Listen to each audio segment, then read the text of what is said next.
2 Pedro, capítulo 3. Vamos ler, fazer a menção dessa carta de Pedro. Uma carta tão atual, minha pastora, tão atual. Parece que ele escreveu ontem para a gente ler hoje. E vai dizer assim a palavra em 2 Pedro, capítulo 3, a partir do versos 1. Amados, escrevo-vos agora esta segunda carta, em ambas as quais desperto como exortação o vosso ânimo sincero, para que vos lembreis das palavras que primeiramente foram ditas pelos santos profetas, e do nosso mandamento aos apóstolos do Senhor e Salvador. Sabendo primeiro isto, que nos últimos tempos, dias virão escarnecedores, andando segundo as suas próprias concupiscências, e dizendo: onde está a promessa da sua vinda? Porque desde que os pais dormiram, todas as coisas permanecem como desde o princípio da criação. Eles voluntariamente ignoram isto, que pela palavra de Deus, já desde a antiguidade, existiram céus e terra, que foi tirada da água e no meio da água subsiste, pelas quais coisas pereceu o mundo de então, coberto as águas do dilúvio. Mas os céus e a terra, que agora existem pela mesma palavra, se reservam como tesouro, e seguram e guardam para o fogo até o dia do juízo e da perdição dos homens ímpios. Mas, amados, não ignoreis uma coisa, que um dia para o Senhor é como 1000 anos, é como um dia. Amém? Podemos assentar. Quando eu vejo a pastora Deus dando esse tema, que eu leio essa carta, eu falei: Senhor, tu escreveu essa carta ontem. E a gente consegue entender que a palavra, ela se renova dia após dia. Pedro aqui, ele escreve essa segunda carta às igrejas que estão distantes, porque Pedro não teria tempo de chegar lá. Pedro sabia que a morte estava chegando. O dia fino da sua vida já estava chegando. É tão tremendo que, mesmo sabendo que ele estava sendo caçado, que ele estava sendo perseguido, Pedro, ele não desiste daquilo a qual Deus colocara o seu coração. E é bem verdade que esse tempo, meus pastores, é bem atual. Esse tempo em que a igreja, ela está vivendo da sua própria vida, no seu próprio egoísmo, que a igreja está vivendo o seu próprio bel prazer, e muitos já estão fazendo um discurso diferente, que já não é mais a eternidade. Muitos falsos profetas que já estão no nosso meio, com o evangelho da facilidade, com o evangelho que tem tirado muitos da esperança da vinda de Cristo para a sua igreja. E Deus está falando para a igreja nessa noite, que muitos têm se preocupado com as coisas palpáveis desse tempo, mas Deus está chamando através dessa carta: comecem a olhar para a eternidade, comecem a ajustar as suas vidas, comecem a buscar uma vida santa, reta, porque todo aquele que busca uma vida santa, reta, intimidade com a palavra, não tem falso profeta que vai ficar diante da tua vida. Eles vão vir, meus pastores, com discursos fabulosos, com a teologia enrolada de algumas coisas que mexem com a mente humana, porque essas pessoas que já perderam a expectativa do céu, estão na expectativa da riqueza terrena, de encher os seus bolsos. O discurso é: eu preciso mudar a mente daqueles que leem a palavra, ou daqueles que não leem, porque quem lê a palavra conhece a verdade. Quem lê a palavra não é enganado. E o Senhor falava com esse Mary: desperta a minha igreja para ter intimidade e relacionamento comigo. Porque quando eles não têm esse Mary, eles esperam que o altar libere. O altar libera. Mas será que, como um bom beriano, você lê esse discurso? Será que, como um bom leitor de intimidade com a palavra, você verifica o que está sendo dito? E a palavra de Deus vai dizer que no final do tempo, ele tentaria enganaria até os escolhidos. E como nós, que temos a menção de levar a palavra, e nós que estamos de frente de ministério, a gente tem que ficar muito atento, porque o discurso, ele abrange em 2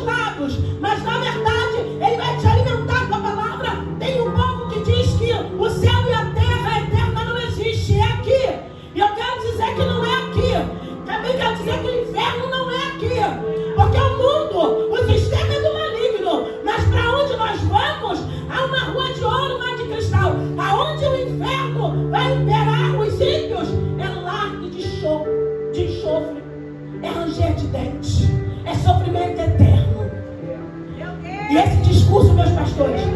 Esse discurso, igreja. Ninguém mais quer alimentar. Ninguém mais quer despertar. Porque na verdade eles estão entendendo que é nessa terra que vão ficar. Porque os dias que Mateus vai mencionar a nós, as coisas que viriam acontecer antes que ele viesse, elas estão acontecendo. E tem o povo gritando: Maranata, Maranata, Maranata. Mas a gente sabe que o tempo é vindo, mas não é esse. E sabe por quê, meus amados? Eu vejo a graça de Deus nessa carta que Pedro sacode a igreja para sair do engano, não entrar no engano. Essa carta que Pedro escreve para ter ânimo à igreja, para não desistirmos com os discursos de facilidade, para não pararmos de olhar para o céu. É muito lindo, o movimento pentecostal é a coisa mais linda. Eu quero dizer para vocês que conheci Jesus dentro de uma Assembleia de Deus e depois de passar 10 anos numa Batista, que se foi renovada para a glória de Deus. Mas temos que nos atentar, porque o mesmo movimento, se a gente não tiver discernimento naquilo que nós estamos vivendo, seremos levados por vã filosofia. Seremos levados por um movimento que muitas das vezes não é de Deus. O maior movimento de Deus, ele vem do próprio Espírito. O maior movimento de Deus é que você tenha intimidade com a palavra. O maior movimento é a profecia liberada. É aquela que Deus traz através da palavra. Os profetas ainda estão na terra. Eu não tenho dúvida que a profecia tem sido liberada. Os profetas têm se levantado. Eles têm entregue conserto. Eles têm entregue levanta para se santificar. Olha, hoje aqui eu ouvi: você larga o que ama, porque o que ama não é teu, Deus não quer. Eu estou entendendo que o mesmo Deus que falava antes, ele ainda continua hoje. É tremendo a gente ver esse homem chamado Pedro, um homem que não tinha estudo, um homem que não tinha inteligência, um homem que era pescador por excelência, mas é convidado como eu e como você a mudar o estatuto de pescador de coisas para levar vidas para a glória de Deus. Deus está dizendo: eu estou levantando uma igreja para parar de viver aquilo que é palpável, para viver o que é eterno. E eu estou falando para você que você não precisa trabalhar. Não, não, não. Eu não estou te dizendo isso. Eu só estou dizendo para você: muda a intenção do teu coração nessa noite, igreja. Hoje aqui tem pessoas que estão na expectativa de que um dia elas vão se entregar para Jesus. Vieram pessoas aqui nesse culto de libertação porque estão precisando de cura. E o Deus que cura ainda está na terra. Tem pessoas aqui que estão com depressão. Talvez não seria o último dia. Deus está dizendo: não, eu vou dar vida e vida em abundância. Tem pessoas aqui que Deus quer mudar o cativeiro. E Deus vai mudar o cativeiro. Mas é bem verdade que Deus quer te fazer. Deus quer te fazer um pescador de alma. Deus quer te fazer uma geração comprometida com a palavra e com o seu evangelho. Eu não vi num outro lugar, senão um lugar aonde está comprometido com a palavra que Deus libera. E de pregar o evangelho a toda criatura. Dá comida a quem tem fome, dá água a quem tem sede, veste quem tem frio. Eu costumo dizer que a gente usa uma palavra que eles são morador de rua. E eu declaro que eles têm casa. Quando eu vou para a rua, eu falo: você tem casa. Você tem mãe. Você tem família. Você foi gerado de um ventre. Porque a gente precisa mudar o discurso de que eles moram lá. Na verdade, eles estão lá, mas eles não são de lá. Assim como nós, que estamos nesse mundo, mas nós não somos daqui. Esse lugar, a gente também não veio de passeio. Esse lugar Deus não te trouxe para passear. Esse lugar que nós estamos, que jaz no maligno, existe uma guerra a qual Deus está te fazendo. Ei, eu quero te libertar, eu quero te salvar, mas quero te fazer um soldado nesse exército. E se você veio numa igreja que proclamou para Satanás: estamos em guerra, Satanás, contra ti e contra seus anjos, você está no lugar onde você vai se alistar como guerreiro desse exército, como soldado aprovado de Esse era Pedro. Esses eram os apóstolos, soldados que foram aprovados pelo próprio Jesus. Tinha seus confrontos, passava por afronta, mas que não desistiram. Você quer ver aonde eu vejo Pedro? Dando toda a glória. Tudo que Pedro fazia, ele dizia a glória de Deus. É para a glória de Deus. Tabita, levanta em nome de Deus, do Deus vivo. Tudo que Pedro fazia, eu não tenho nem prata nem ouro, mas em nome de Jesus, levanta. Tudo que nós façamos para a glória de Deus. É interessante que dentro dessa carta, Deus vai mencionar para a igreja que tem achado que está demorando a igreja a subir, que o tempo de Deus não é o nosso. O tempo de Deus é Kairos. Eu não sou muito do judaísmo não, mas eu aprendo com o servo de Deus. O tempo de Deus é Kairos. 1000 anos para Deus é um dia. E um dia para Deus é um ano. Sabe o que Deus está falando? Pode ser agora. Pode ser daqui a pouco. Pode ser no segundo. Talvez esse microfone pode cair daqui a pouco e você não vê mais ninguém. É disso que Pedro está alertando a igreja. E quando vai vir um discurso dos falsos, dizendo, ei, o tempo vai demorar mais um pouco. Eu escutei esses dias uma pregadora falando que se a gente ler bem a Bíblia, a gente sabe até o dia e a hora. De nome. Eu falei, mas ué, nem o filho sabe. Como é que ela sabe? Nem o filho que dá a destra do pai sabe. Como é que ela sabe? A gente sabe que os dias estão se cumprindo. As profecias estão se cumprindo. Filho contra pai, pai contra filho, nação contra nação. A gente vê as ideologias de gênero cada dia mais superando dentro das escolas, entrando na minha casa, na sua, entrando pelas igrejas, achando normal. Isso é o que a Bíblia vem nos mencionar, que perto está a vinda do Senhor. Mas enquanto você está na expectativa, porque eu estou me adornando, e você? E você? Será que você tem buscado santidade? Será que você tem buscado conhecer melhor desse Deus? Será que qual é o teu preparo para habitar nessa glória? E como é que você tem se preparado para se manter à frente dessa guerra?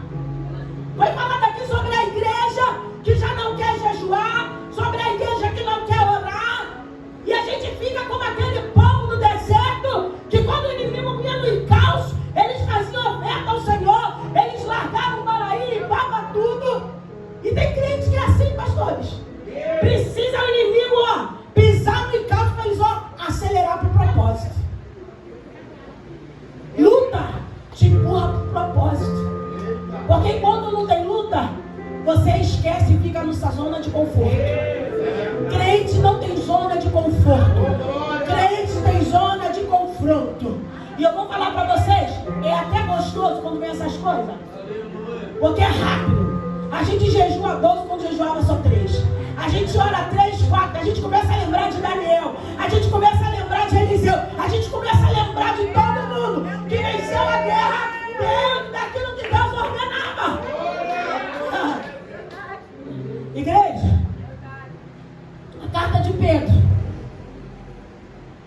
ela vai dizer para mim e para você: não havendo agora, mas crendo-vos, alegrais com gozo indescritível e glorioso. Pedro está dizendo que em meio a toda a tribulação que a gente está vivendo nessa terra, como igreja, como família, como pai, como mãe, vamos nos alegrar. Tem um jargão aí que diz assim: vamos enganar o adversário, vamos rir para ele entender que a alegria do Senhor é nossa força. Não se esmoreça no nosso ânimo. Não mostre-se frouxo no dia da sua batalha. Você não se garante. Quem te garante é o próprio Deus. Pedro não se garantia. Paulo não se garantia. Nenhum dos apóstolos se garantiram. Mas o Senhor é que garantia eles.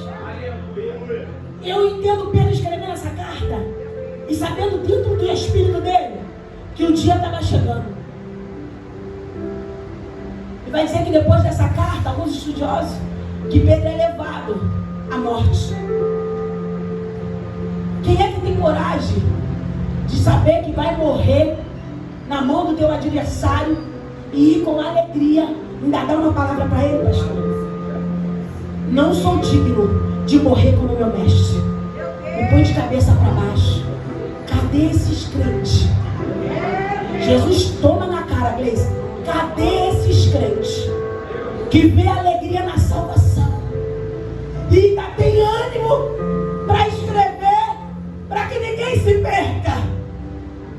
Cadê os crentes que têm ânimo para olhar para esse bairro, para olhar para nossas comunidades e dizer: ei, eu preciso te alertar que o inferno existe, mas o céu é garantia para o salvo.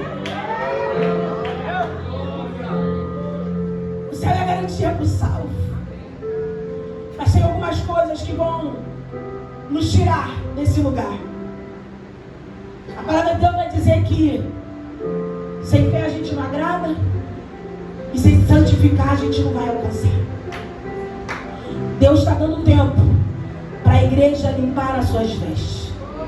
Deus está dando tempo para a noiva se unir. Deus está dando tempo para os remanescentes se levantarem. Eu vim pregar para algum remanescente nessa noite. Eu vim pregar para você que sabe que nós estamos em guerra. Eu vim pregar para você que não está paralisado no meio do caminho, porque a guerra chegou dentro da tua casa. Eu vim pregar para você que teu filho está afastado e você esqueceu que você tem uma obra para fazer. E enquanto você faz essa obra, Deus está cuidando da tua casa.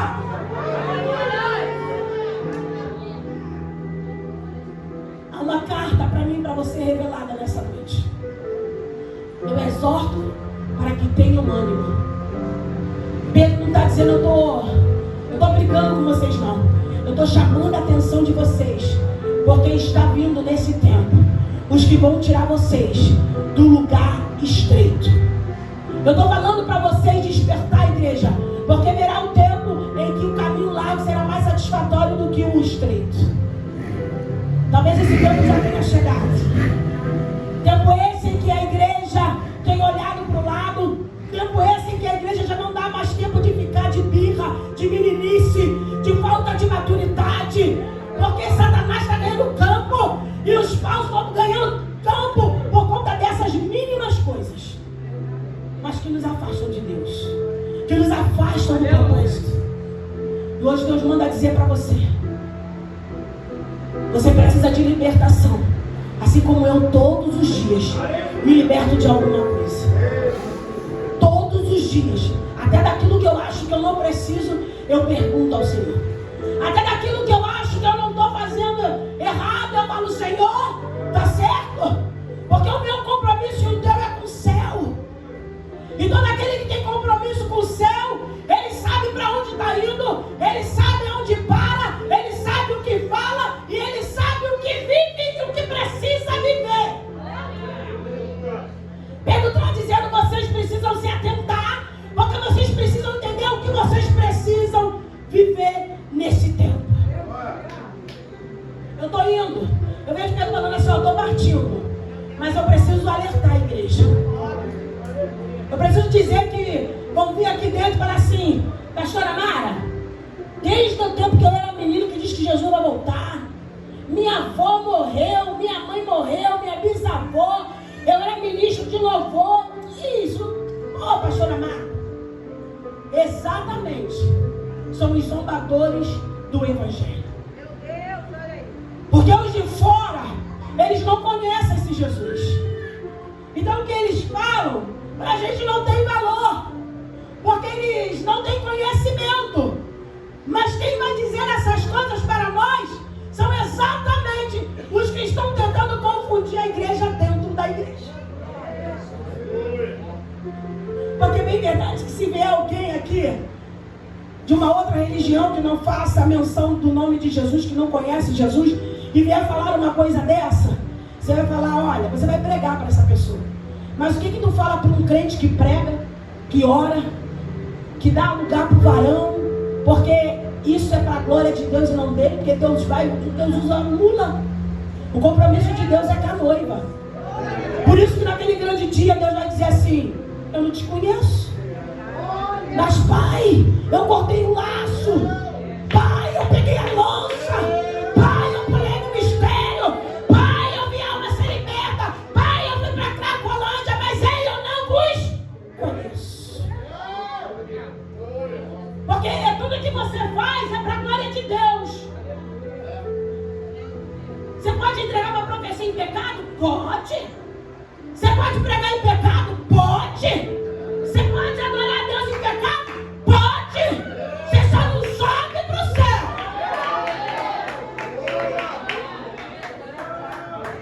Sabe por quê?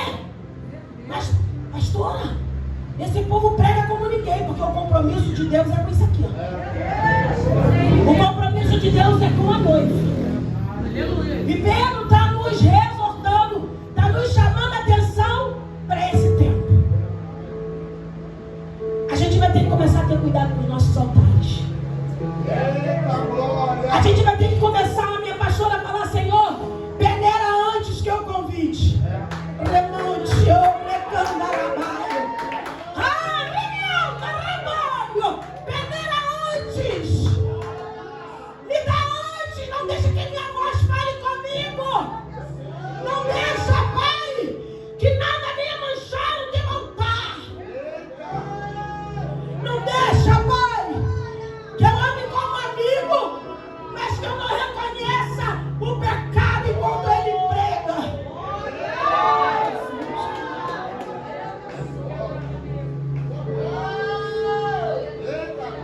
Eles estão chegando, pastora. Deus não te deu essa palavra à toa. Deus não te deu essa campanha à toa. Porque a gente sabe que tem ministérios que começam a ser referenciais dentro do Rio, dentro de Jacarepaguá. Tem ministérios que são referência. E é nesses ministérios, minha pastora, que eles querem vir. É nesses ministérios, pastores, onde eles sabem que tem vindo um povo que vem para ouvir a palavra, que tem um povo que vem para observar as escrituras, que tem um povo fazendo a obra. Sabe o que eu vou dizer para essa igreja? Satanás, ele só entra se você quebrar o elo da comunhão. Você sabe por que 1027 quentinhas? Porque tem comunhão. Satanás, ele pode fazer a gracinha que ele quiser ali fora. Mas aonde tem comunhão, aonde os braços e as correntes são fortes, aonde está todo mundo atento, meu pastor, ele não entra.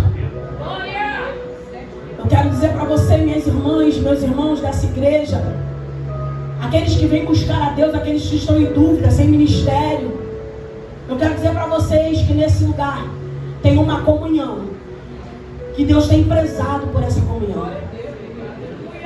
Todos os dias, orem para que não se rompa esse elo entre vocês. Vamos ter dia que alguém vai ter um ânimo menor, o elo está forte, incendeia os outros. Irmãos, eu quero dizer para vocês nessa noite, Satanás realmente nunca brincou de quem ele era. Mônica, te amo. Ela me viu criancinha, mas ela não é velha não, mas ela me viu criancinha. Ela conhece toda a história da minha família, aquela mulher que está lá atrás. Toda a história da minha família.